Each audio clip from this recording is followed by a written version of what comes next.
De los Hechos de los Apóstoles. En aquellos días, Saulo, amenazando todavía de muerte a los discípulos del Señor, fue a ver el sumo sacerdote y le pidió, para las sinagogas de Damasco, cartas que le autorizaran para traer presos a Jerusalén a todos aquellos hombres y mujeres que seguían el nuevo camino.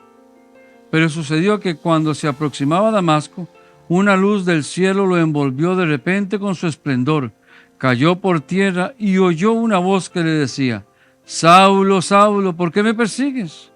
Preguntó él: ¿Quién eres, Señor? La respuesta fue: Yo soy Jesús a quien tú persigues. Levántate, entra en la ciudad y allí se te dirá lo que tienes que hacer. Los hombres que lo acompañaban en el viaje se habían detenido mudos de asombro, pues oyeron la voz pero no vieron a nadie.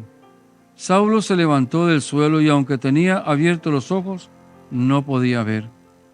Lo llevaron de la mano hasta Damasco y allí estuvo 3 días ciego sin comer ni beber.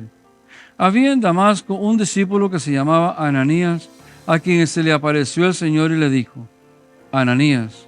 Él respondió: Aquí estoy, Señor. El Señor le dijo: Ve a la calle principal y busca en casa de Judas a un hombre de Tarso llamado Saulo, que está orando. Saulo tuvo también la visión de un hombre llamado Ananías que entraba y le imponía las manos para que recobrara la vista. Ananías contestó: Señor, he oído a muchos hablar de ese individuo y el daño que ha hecho a tus fieles en Jerusalén. Además, trae autorización de los sumos sacerdotes para poner preso a todos los que invocan tu nombre. Pero el Señor le dijo: No importa. Tú ve allá, porque yo lo he escogido como instrumento para que me dé a conocer a las naciones, a los reyes y a los hijos de Israel. Yo le mostraré cuánto tendrá que padecer por mi causa. Ananías fue allá, entró en la casa, le impuso las manos a Saulo y le dijo: Saulo, hermano, el Señor Jesús que se te apareció en el camino me envía, recobre la vista y quede lleno del Espíritu Santo. Al instante, algo como escamas se le desprendió de los ojos y recobró la vista. Se levantó y lo bautizaron. Luego comió y recuperó las fuerzas.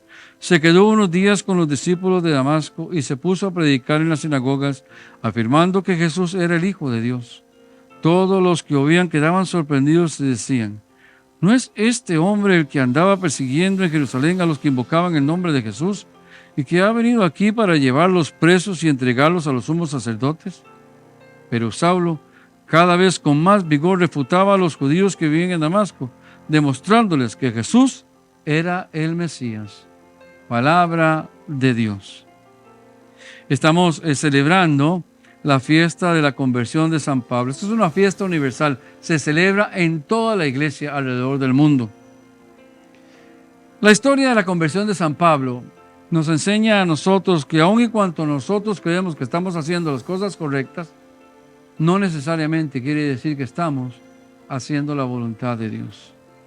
Que lo importante es, después de haber tenido un encuentro personal con Cristo, hacer su voluntad. Pablo era un enemigo acérrimo de la iglesia. Todo el mundo le tenía miedo. A Ananías, cuando el Señor se le presentó, le recordó al Señor, como si el Señor no lo supiera, quién era Saulo, hoy Pablo.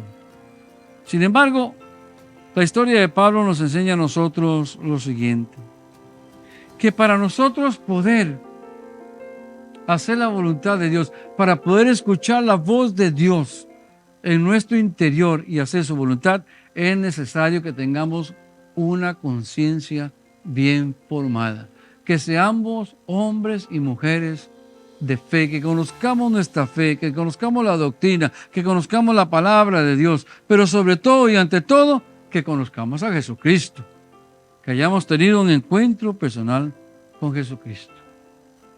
Pablo sabía absolutamente todo acerca del Mesías, pero no conocía al Mesías. Yo puedo saber muchas cosas de Jesucristo, pero necesito encontrarme con Él para que todo aquello que yo he escuchado de Él produzca en mí un fruto de conversión, como fue la vida de San Pablo. La importancia de tener un encuentro personal con Cristo. No basta con que hayamos sido bautizados, no basta con que hayamos hecho los sacramentos. Es importante porque cada sacramento nos da una gracia. Pero todo eso, hermanos y hermanos, va a producir en nosotros el 100 por 1 cuando hemos tenido ese encuentro personal con Jesucristo, cuando lo hemos declarado a Él como el Señor y Salvador de nuestras vidas. Cuando le permitimos al Espíritu Santo realizar su obra en nosotros. Cuando le pedimos al Espíritu Santo tener un nuevo Pentecostés en nuestra vida. Una apertura total del corazón a la acción del Espíritu Santo. Miren que San Pablo fue inmediatamente después de que se le cayeron las escamas, fue bautizado. El Espíritu Santo vino sobre él y se puso a predicar. Aquel que se encontró con Jesucristo fue bautizado. El Espíritu Santo lo llenó de sus gracias y empezó a predicar. Pero a predicar la verdad, a predicar a Jesucristo. Aquellas ideas que él tenía, aquel celo que tenía contra la iglesia, completamente se desapareció de su corazón. Experimentó verdaderamente una transformación, un cambio de su ser. Pero también la conversión de Pablo nos enseña la importancia de la iglesia, aquí representada en Ananías y en los discípulos del Señor con quienes Pablo compartió después de que fue bautizado. La iglesia nos ayuda a nosotros a formarnos en la fe, a formar nuestra conciencia, a no dejarnos llevar e influenciar por tanta filosofía, por tanta cosa que encontramos en este mundo, en este caminar, para que podamos tener criterio, pero un criterio cristiano, un criterio evangélico, un criterio en Cristo Jesús, a fin de que podamos nosotros tomar las decisiones correctas en nuestra vida, en nuestro matrimonio y en nuestra familia, y sobre todo y ante todo para que hagamos presente el reino de Dios, para que anunciemos a Jesucristo como Señor y Salvador.